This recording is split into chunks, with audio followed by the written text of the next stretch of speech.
امام ابو حنیفہ رحمۃ اللہ تعالی ختم نبوت پر ایک بات کرتے ہیں، میرے علم کے حساب سے اس سے بڑی بات نہ کوئی کر سکتا ہے نہ ہو سکتی ہے۔ اور وہ کہتے ہیں کہ اگر کوئی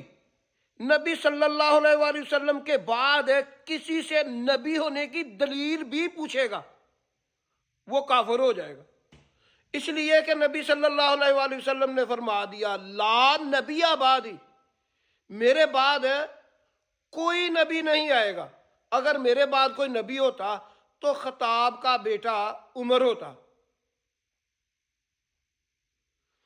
اس لیے نبی صلی اللہ علیہ وآلہ وسلم کے بعد جو بھی اپنے آپ کو نبی کہے گا یا کہنے کی کوشش کرے گا وہ کذاب ہو سکتا ہے، کافر ہو سکتا ہے، آج بھی کل بھی کافر ہوگا، قیامت تک بھی کافر ہوگا، قیامت والے دن بھی کافر ہوگا، اور کافر کا ٹھکانہ جہنم ہے۔ اور ان کافروں کو، ان قادیانیوں کو نہ تو ریلیف ہونا چاہیے، نہ ان کو مسجدیں بنانے کی اجازت ہونی چاہیے۔